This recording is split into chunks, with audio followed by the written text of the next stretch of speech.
Hello everybody! If you saw the title, then you already know what this is, so I won't take up too much of your time. If you're only here for your specific question, I've put timestamps in the description so you can skip ahead to your part of the video. I'm also using an AI voice named Adam to read the questions, since one person asked a question so long that I'm sure absolutely none of my friends would want to read it. Say hi, Adam. Fuck you. With that out of the way, let's begin. From aadlane. When is Rabbit 3 coming? It'll come out after 2030. I promised that in the description of my After Death video, and I still plan to hold true to that. From AberGhast YT. Hey, not a question, more of a request. 1v1 me in buckshot roulette. Well, that won't stop me from putting it in my video. Aber, if you buy me the game, I will absolutely 1v1 you. Sorry, one more question. Are you open for collaborations with other smaller channels? So not only am I open to working with smaller channels, I've actually already done it. I'm part of these group channels called Heroin Culture and It Was the Cat, and I've appeared in multiple videos on both channels. I'm currently working on a big documentary project with my friend Jacob on HC. I'm not sure how much I can say about it at present, but I'll be sure to tell you guys when it comes out. In addition to that, a lot of my friends have appeared in videos of mine, even though none of them have a channel anywhere near my size. If you're watching this video and want to collaborate with me on either a review or a commentary, then just message me over either Discord or Twitter. I'll be linking the latter in the description of this video. From Arne Bishop. I have a few short questions for you. 1. You walk up to a trolley track with 4 different diverging tracks. You see that a trolley is barreling toward the intersection. In front of you are 4 levers that will divert the trolley onto a different track. Tied down to the first track is an infinite number of people. On the second track, there are a number of people equal to the sum of every natural number. If you pull the third lever, the train will go into a time portal and will teleport the entire universe 15 seconds back in time to before you pulled the lever. However, your conscious will be unaffected by the time travel and will thus not be affected by predetermination. This also means that you will be aware of every time you pull the lever. The fourth track is infinitely long and has no one on it. However, every second the train trolley spends on this track, there's a 50% chance of it teleporting back in time to before you pulled the lever and running you over since you were standing on the secret 5th track this whole time. Then drift over to track 1, run over everyone on that track, then do a gnarly kickflip on the track 2, run everyone on that track over, then switch over to the track 3 time portal and repeat this process infinitely. However, since your consciousness can only exist in the timelines where this doesn't happen, from your perspective, it will never happen, meaning you can continue living the rest of your life while knowing that you've damned a beyond infinite number of people in alternate timelines to be repeatedly run over by a train for eternity. Which lever would you pull? So the answer to this would be track number 2, since the sum of all natural numbers is negative 1/12.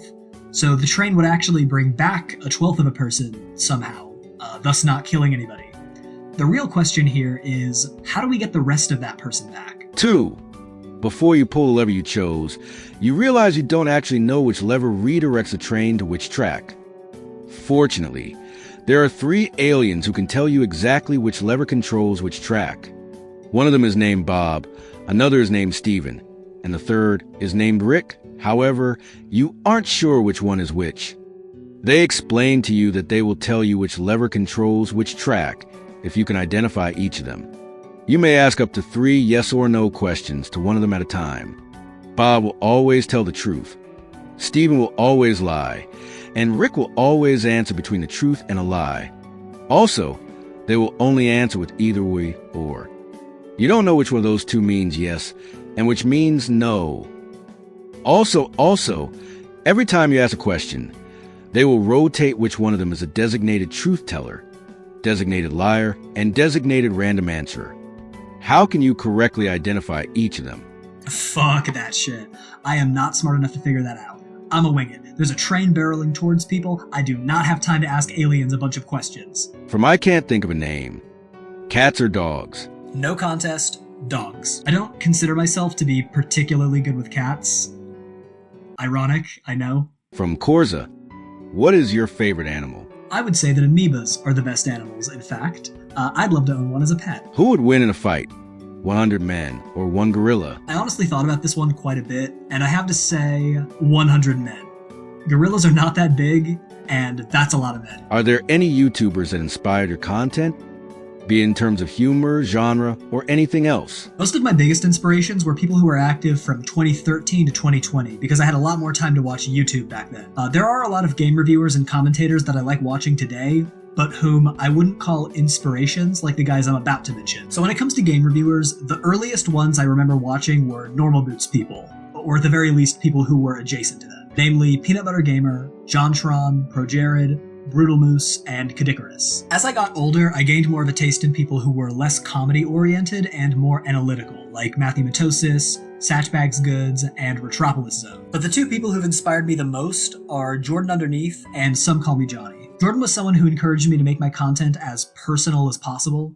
He had this really unique aesthetic for the time, and the character that he put on was really fun to watch, even if it wasn't super reflective of who he actually is. He deleted most of his videos years ago, but you can still watch them on his official archive channel. In comparison, Some Call Me Johnny is much more laid back. He got me more interested in retro games through his various retrospective series. On top of that, I've always really resonated with the chill vibe that his channel has. He still uploads reviews even today, and I watch each one as they come out. He's probably my single favorite reviewer. When it comes to commentaries, the earliest commentator I remember being a big fan of is Pyrocynical, who really helped to shape my sense of humor. He doesn't really do commentaries anymore, he's pivoted to video essays instead, but they're still really good. Around 2015, I got more into political content thanks to the YouTube atheist and skeptic communities. The two YouTubers who I watched the most during this time were The Amazing Atheist and Sargon of Akkad, though both of them have changed in directions that I'm not crazy about in the years since, so I don't watch them anymore. I was also a big fan of Armored Skeptic, Kraut, and Logicked. And finally, I was heavily influenced by people in the slideshow commentary community, who predominantly made commentaries about absolute nerd shit. I had a lot of influences here, but my favorite members were Doodletones, Ray Kohai, Digital Ty, Ponder Sprocket, Artemi Musha, and Bubbling Brook. After 2019, I watched significantly less content from the SCC. However, in 2024, I decided to watch some more content from there again, and I've actually been enjoying it. From Industrial Druidic Society, have you ever dreamt you were a letter in the mail one day? Not particularly. Preferably I'd be priority shipping so I could get out earlier. From Blake Brooks, what's the worst game you've ever played? I can't decide on one game, so here's a list. Sonic the Hedgehog 4 suffers from incredibly stiff control and boring level design. Guilty Gear Isuka is a terrible 4-party fighter that feels very uncomfortable to play. There's this Shield Hero RPG Maker game that's unbelievably repetitive and obnoxious.